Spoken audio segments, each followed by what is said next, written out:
Fala, meus amigos e amigas palmeirenses, estamos aqui novamente trazendo mais um vídeo no canal desse pós-jogo do Verdão, que empatou 0 a 0 contra o Porto na estreia do Mundial.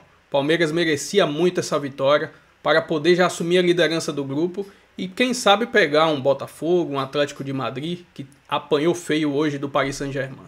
Mas enfim, se inscreva no canal, deixa seu like, seu comentário e vamos aí para esse pós-jogo. Jean Oddi, olha, ficou um gostinho amargo, né? Porque se tivesse ter um vitorioso nesse jogo, seria o Palmeiras e em alguns momentos até amassou o Porto. Hein? Tudo bem? Tudo bem, William? Tudo boa noite para todos. Eu acho que sim, principalmente pelos 15 minutos finais. Para mim, até os 30 do segundo tempo, foi um jogo bem parelho, como eu imaginava que seria, né? Essa coisa também, eu via muita gente no Brasil tratando o Porto como se fosse um time de segunda divisão de Campeonato Brasileiro. E, obviamente, não é bem assim, né? O Porto é um time que tem bons jogadores, tem muitas promessas, é um time jovem que não fez uma das suas melhores temporadas, é verdade, mas se você for ver em qualquer avaliação, inclusive de valor de elenco, o Porto está até acima do Palmeiras. Dito isso, acho que foi um jogo parelho até mais ou menos 30 minutos do segundo tempo e a partir dali o Palmeiras amassou o Porto, como você disse, e acho que muito por esses 15 minutos finais, pelas chances perdidas, né? Aí não apenas nos 15 minutos finais, mas acho que... No final do primeiro tempo, né? Aquela sequência de 4 lances ali, né? 3 lances, um em seguida do outro e tal. O Palmeiras, de fato, teve chances claras para vencer a partida. Não venceu. Não é nenhum desastre, eu acho que pelo que a gente viu do primeiro jogo, que também foi um jogo muito equilibrado, o primeiro jogo da chave, né? Sim. Entre o Al e o Inter Miami, a gente viu um jogo muito equilibrado, porém muito diferente, porque foi um time de um tempo de um e um tempo de outro. Mas a impressão que dá é que o Palmeiras tem condições de vencer esses outros adversários. Agora, cara, é mata-mata, é um jogo, então... obviamente tudo pode acontecer para qualquer lado. De fato, eu acho que pelos 15 minutos finais, o Palmeiras, principalmente por esse período, o Palmeiras perdeu a oportunidade de vencer e de garantir, mas dar um grande passo em relação à primeira colocação da chave que, olha, pelo que a gente viu, vai ser importantíssimo, porque quem ficar em segundo muito provavelmente pega o PSG e acho que quem for pegar o PSG já começa ali, né, por mais que a esperança seja mantida, quem for pegar o PSG, a tendência é que se despeça nas oitavas de final. Se for cruzar com o PSG, já é para pegar a organização ali do clube. Falar, olha, quem organiza a viagem? Você já pega a passagem de volta, já vamos voltar e tudo, já reorganiza tudo, se preparar para o brasileiro, porque a coisa vai ser complicada mesmo. Essa é a sensação, né, André? Porque assim, agora é um Palmeiras que possivelmente vai ter que vencer seus 2 jogos, claro, com adversários que o Palmeiras pode vencer, até pelo que a gente viu na noite de ontem, o confronto entre o Al e o Inter Miami, mas assim... se obriga a vencer esses jogos para tentar a primeira colocação, para fugir desse cruzamento, porque o PSG está, assim, insuportável, e isso foi um elogio. William, insuportável é um elogio às vezes. Boa noite a todos, especialmente às pessoas em casa nos assistindo. A gente tem uma tendência que eu acho que é natural a prestar mais atenção nos encontros entre times brasileiros e times europeus, né? E por causa disso que esse jogo do Palmeiras com o Porto já estava marcado, né? Desde que ele foi... determinado pelo sorteio, porque, na minha opinião, é claro que eu posso estar errado, é o jogo que representava a menor distância técnica entre o time brasileiro e o time europeu. O outro jogo que eu acho que chama uma atenção semelhante a essa é o jogo entre Flamengo e Chelsea, que não é a estreia do grupo para os dois, mas porque o Flamengo, por potencial, é o time de mais qualidade no Brasil, teoricamente falando, e o Chelsea é uma equipe muito jovem, irregular, até certo ponto estranha em relação ao seu desempenho, identidade de jogo e tal. E eu realmente acredito que o Flamengo tem chance nesse jogo de ganhar. Também acho. Mas o assunto não é esse, o assunto é o jogo de hoje. E eu entendo que o Palmeiras esteve muito próximo, acho que todo mundo que viu o jogo com atenção percebeu isso, eu concordo com o que o Jean disse. Acho que teve, por parte do Porto, uma queda física muito clara a partir da metade do segundo tempo. O comportamento dos jogadores geralmente mostra quando o cansaço bate de uma maneira muito evidente para eles e o Porto passou a se interessar um pouco mais pelo passar do tempo do que com o jogo jogado, levou um calor bem considerável do Palmeiras no final. O Palmeiras teve chances, nenhuma delas tão grande quanto essa no final do primeiro tempo em que, tudo bem, a segunda finalização foi em cima do goleiro, que já tinha se jogado, mas o Palmeiras teve muita possibilidade de abrir o placar naquela chance tripla, digamos assim. Eu acho que o jogo entregou aquilo que a gente imaginava.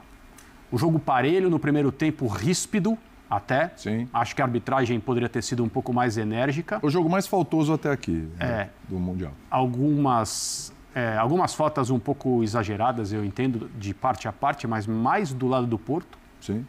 E esse jogo tinha uma história, né, uma sub-história que era legal, que é o fato do Porto ser um time, obviamente, do país do Abel Ferreira, e isso fazer com que o técnico do Palmeiras tivesse se preparado muito. Não que ele tenha feito mais coisas nessa preparação do que ele normalmente faz, mas o Gustavo Zupac, durante a semana, trouxe informações para a gente, de jogadores mencionando as oportunidades que o Abel teve para colocar algumas coisas ao longo das últimas semanas, quando o Palmeiras até estava mais envolvido em outras competições, para que o time estivesse bem preparado para esse jogo de estreia. Eu acho que o Palmeiras sai de campo lamentando não ter ganhado. E assim, se tivesse ganhado, seria igualmente importante ganhar os próximos 2 jogos. Aliás, vamos supor, né, teria sido muito ruim se o Palmeiras ganhasse do Porto e deixasse de vencer os outros 2 jogos. Sim. Porque você está lutando por uma classificação e você quer chegar em primeiro lugar nessa chave, para evitar um cruzamento que eu acho que vai ser cruel de qualquer maneira. Você escolhe aí o nível de crueldade que você quer enfrentar. Pode ser o Atlético de Madrid, pode ser o Botafogo. Pode até ser o Botafogo, Isso, Mas é que entre Atlético... Hoje me parece que o Botafogo está mais próximo do Atlético de Madrid do que o Atlético de Madrid está próximo do PSG. Eu não confiaria tanto nisso, porque a imagem que o Atlético de Madrid deixou hoje é uma imagem que eu acho que não é a real. E muito por causa da forma como o Atlético perdeu para o PSG hoje, eu aposto numa reaparição do time do Simeone com outra qualidade, outra camada. Vem sendo um time confiável, mesmo na temporada, né? Mas eu entendo que como qualidade é um time com mais qualidade, que pode... Agora, em relação àquilo que a gente sempre fala, o brasileiro versus o europeu e tal, as análises prévias a respeito do que o Porto representa hoje no futebol de Portugal e no futebol de maneira geral foram comprovadas no jogo de hoje. É um time médio, no máximo. Né? Há quem diga que um campeonato que tem 3 times, o Porto ficou em terceiro. Há muito caminho para subir, nenhum para descer. E o Palmeiras, em determinados momentos, foi bastante superior. Bastante superior e, repito, acredito que no vestiário do Palmeiras agora existe uma lamentação por não ter ganhado o jogo. Até porque me parece, né, Birner, que o desempenho foi bom, né? A gente está falando de um resultado que no final não foi bom, porque é um empate. Eu acho que não é para celebrar esse empate, é para lamentar. Claro que não é um time europeu como outras equipes brasileiras tiveram pela frente em finais. Real Madrid, porque eram campeões de Champions League. Exato. É uma outra história. Agora a gente tem um monte de europeu, né? É bom lembrar. Antes você chegava teoricamente, nem sempre chegou o melhor, mas antes chegava teoricamente o melhor europeu para enfrentar o time brasileiro. Agora não vai ser assim, né? Exatamente. O próprio Borussia Dortmund, que vai enfrentar o Fluminense, ninguém vai dizer que é o melhor time europeu. Exatamente. Seria uma segunda prateleira, né? Seria uma não segunda divisão, mas uma segunda prateleira. Então, assim, me parece que hoje é a lamentar mais a questão do resultado. O que você acha disso, Bruno? Dá para lamentar um pouco do desempenho também? Porque eu acho que a forma como jogou hoje, só faltou acertar o gol, né? Tudo bem, William? Boa noite para você, Jean, André, aos fãs e às fãs do esporte. Primeiro eu quero mostrar minha felicidade por ver o Jean se rendendo ao futebol do PSG. O Paris SG me deixa muito contente. Eu gosto de falar Paris. Eu falei para te provocar. Primeiro, eu gostaria de dizer que você que é um cidadão parisiense que, inclusive, acabou de voltar das suas terceiras férias em Paris. Tá maluco? Não. Mas só tudo bem. Esse ano. Vamos só lá. Esse ano. Depende de quantas prateleiras tem o seu armário, não sei onde você coloca as prateleiras da sua cozinha do futebol. Quantas ela tem? Depende, ele tem um armário só para tênis. Isso é verdade. Isso é verdade. Então, quantas ali, são? então, usando como parâmetro o armário dos tênis, 1, 2, 3, 4, 5, 6, 7. O Porto é terceiro ou quarto hoje em dia de qualidade no futebol mundial. É o terceiro colocado do Campeonato Português. Quando o presidente Andrés Vilas-Boas assumiu a equipe, ele reúne todos os funcionários e fala, olha, não tem dinheiro em caixa. Se não me engano, havia 10 mil euros no caixa. Nossa. E é preciso recuperar o clube financeiramente. Perguntou para os funcionários quem queria ficar, quem não queria, quem comprava o projeto, funcionários de todas as categorias de futebol do Porto, do sub-20 até as categorias menores que essa. E o Porto hoje está mais ou menos, para fazer uma comparação, obviamente não é igual, ao Palmeiras quando o Paulo Nobre assume a equipe. Obviamente, sem capacidade de grande investimento, trabalhando lentamente para se recuperar. O Porto vai se recuperar, uma camisa muito pesada. Quando a gente fala da camisa do Porto, a gente pode colocá-la na segunda prateleira do futebol mundial. E eu esperava o Palmeiras vencendo o jogo. Acho que foi melhor. Acho que foi bom o jogo do Palmeiras. E eu não vou encher a boca para falar bom. Acho que foi bom, eu esperava um pouco mais do Palmeiras. Talvez tenha pesado a estreia no Mundial, porque é um jogo mais tenso. Eu acho, inclusive, o grupo do Palmeiras é o grupo mais fácil entre todos os grupos dos brasileiros. Algumas pessoas consideram do Fluminense. Vamos ver isso ao longo da competição. Eu acho o grupo do Palmeiras o grupo mais fácil. E você tem que analisar o brasileiro também do grupo, né? Palmeiras e Fluminense, né? Aí a capacidade de cada um também. Sim. Não, tudo bem. Eu estou pegando os adversários só para fazer análise. Eu espero que o Palmeiras ganhe os seus próximos jogos com alguma tranquilidade. Eu acho que é muito mais uma questão mental do que propriamente do futebol que o Palmeiras vai jogar, porque eu acredito o Palmeiras competitivo, forte. Vai lembrar que o Porto é um time que trocou de técnico não tem tanto tempo assim. O trabalho do Abel é um trabalho muito mais longo. É um técnico que nunca trabalhou no futebol europeu, porque o Porto, nesse momento, não tem condições de contratar técnicos de ponta do futebol europeu. E, além disso tudo, é um time em final de temporada, como o André falou, a gente viu no final do jogo o time desabando fisicamente. Então, eu acho, respondendo a sua pergunta, que o Palmeiras vai lamentar o resultado, sim, podia ter vencido, mas também é um resultado que deixa o Palmeiras com boa chance de classificação, que deve ser decidida, acho eu, no saldo de gols contra os outros times. Você acha que o Porto passa pelo Al-Ahly e também pelo Inter? Eu acho que sim. Tá. Então, essa é uma questão, né? Quer dizer, você não tem mais a...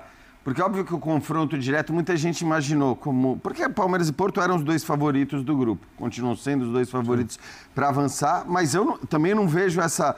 Eu acho, sei lá, se eu olho para o Mamelodi e para o Ulsan, eu não acho que o grupo do Palmeiras seja mais fácil nesse sentido de que talvez a terceira força, como o Al-Ahly, por exemplo, ou o próprio Messi e o Suárez, que são o Messi e o Suárez, possam de repente incomodar e brigar para tentar roubar o segundo lugar. Eu já olho para o Mamelodi e para o Ulsan e falo, eu acho difícil o Fluminense ficar na primeira fase. Eu acho que Fluminense e Borussia Dortmund, a tendência é que eles passem, né? Em qual ordem a gente vai ver muito por conta do jogo de estreia. Mas a partir desse momento, se a gente está falando que ficar em primeiro é essencial nesse grupo A, ou ficar em primeiro, se as coisas se confirmarem, se Palmeiras e Porto ganharem, e não é dito que eles vão ganhar, está longe de ser certo que eles vão ganhar, a coisa vai para o saldo de gols. E aí, cara, assim, se os dois vencem os seus jogos, o saldo de gols é um negócio que você... Inclusive, você não tem nem na próxima rodada, se não me engano, o Palmeiras joga antes. Joga às 13 e o Porto joga às 16. É isso, né? O Palmeiras joga antes contra o Al-Ahly e o Porto joga... É claro que nenhum técnico vai falar de buscar gol, de saldo de gol, se preocupar com isso, mas, teoricamente, se você está preocupado em não ficar na segunda colocação... não apenas em avançar, mas avançar em primeiro, você vai ter que pensar o tempo todo em fazer gol, em continuar jogando no mais alto nível. Em tese, jogo contra o Al-Ahly me parece um pouco mais difícil que o jogo contra... Exatamente. Porque uma coisa que o Al-Ahly fez que funcionou ontem é que o Al-Ahly, entre aspas, não respeitou o Messi. Tratou o Messi como um jogador que competia ali, se precisasse dar uma chegadinha mais chegava, né? Dividiu normalmente. Acho que até na Copa do Mundo o Messi foi mais respeitado pelas outras equipes do que foi na estreia do Inter Miami contra o Al-Ahly. O meu, entre aspas, temor quando os outros times forem enfrentar, principalmente o Palmeiras, é que respeite demais o Messi. Porque são equipes incomparáveis. A diferença é consideravelmente grande. Agora, eu também não duvido que o Porto eventualmente tem um tropeço. Eu não sei como é que os jogadores do Palmeiras reagem, por exemplo, se tomarem um gol contra o Al-Ahly, que é um time que se fecha muito, marca muito mais do que fez um primeiro tempo ataca. muito bom contra o Inter Miami. Mas e aí é isso, né? E o não respeitar o Messi também é engraçado. Respeitar demais. Só que no segundo tempo você viu o que aconteceu. Quer dizer, o Messi apareceu no jogo, o Messi brilhou em vários momentos e por muito, muito pouco, no último minuto da partida, ele não faz um golaço absurdo daqueles que só o Messi conseguiria encontrar. Então, por pouco também não saiu o gol do Al-Ahly, né? Teve aquele contra-ataque.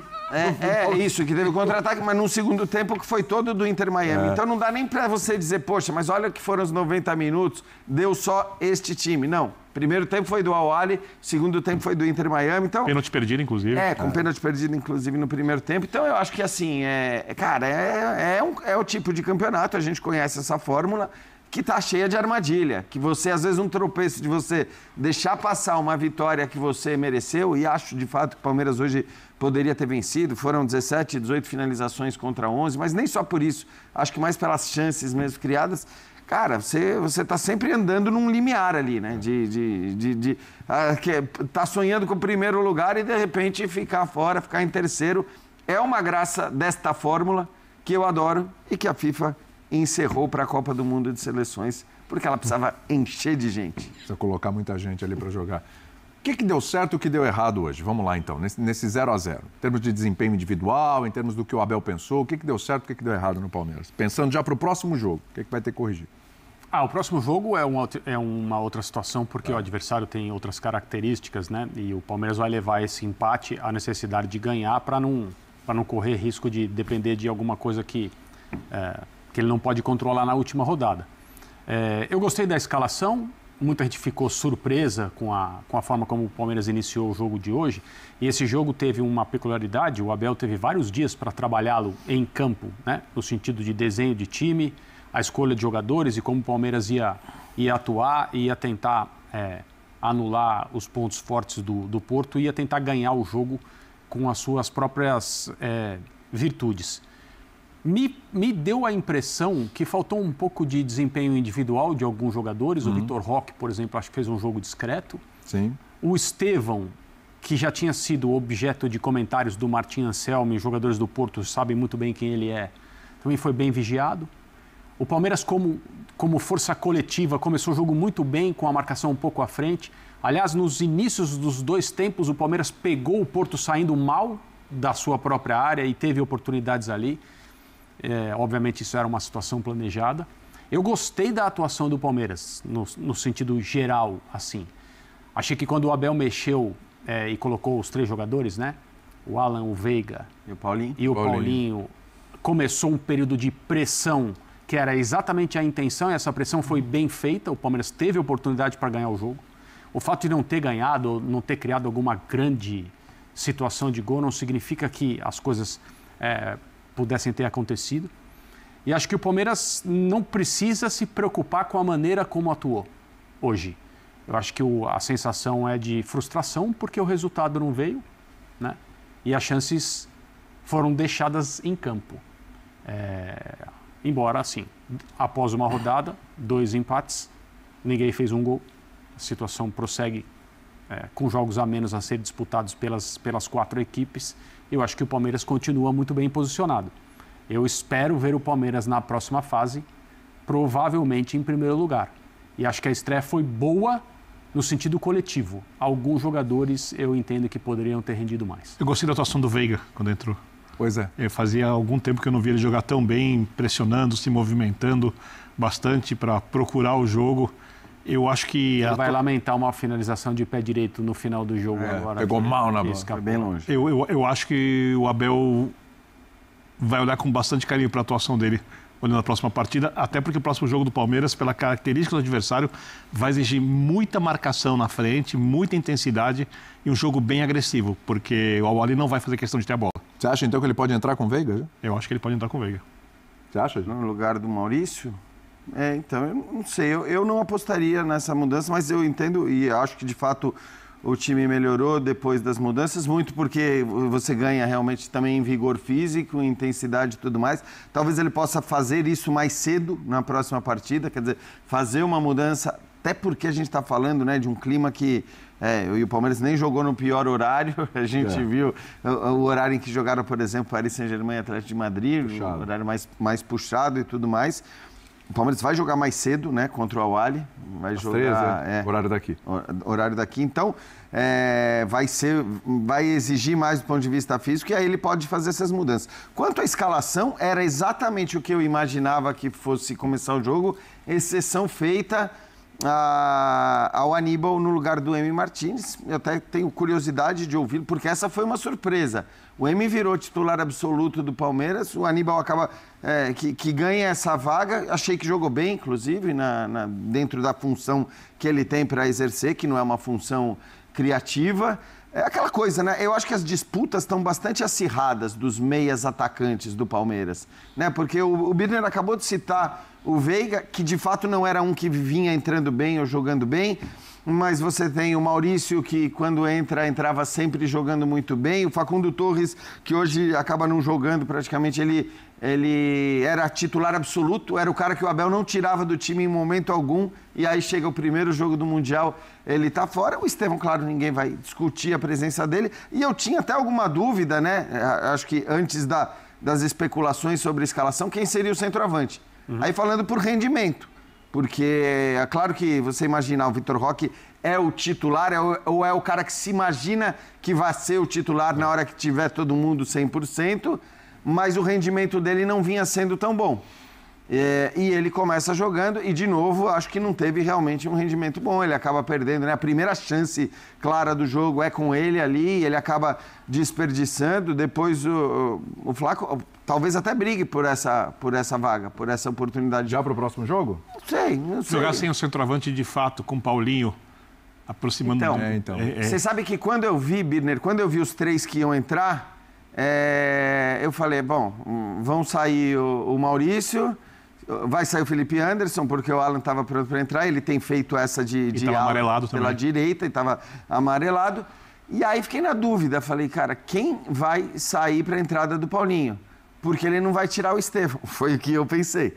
E ele acabou tirando o Estevão. Não acho nenhum absurdo pela atuação do Estevão. Eu sei que, né, em geral, tirar estes caras gera uma grita e tudo mais, mas ele poderia, por exemplo, ter tirado o Vitor Roque pela atuação que fazia para colocar o Paulinho mais adiantado. Se não fez nesse caso, eu acho que ele não vai fazer mais. Assim, quem vai ocupar essa função de centroavante ou é o Vitor Roque ou é o Flaco Lopes, como aliás vinha sendo em todos os jogos do Palmeiras desde o começo do Brasileiro. Estou trazendo aqui agora nessa imagem a quantidade de finalizações do Palmeiras no gol. A equipe alviverde finalizou 17 vezes. 5 delas foram no gol. 13 finalizações de dentro da área e 4 de fora da área. Só que, infelizmente, o que Abel sempre cita nas suas coletivas, falta eficiência. O Palmeiras hoje faltou eficiência, faltou ter um poder de finalização melhor. O Palmeiras foi melhor durante boa parte da partida, principalmente agora no final do segundo tempo. O Palmeiras foi muito superior, no final também no primeiro tempo.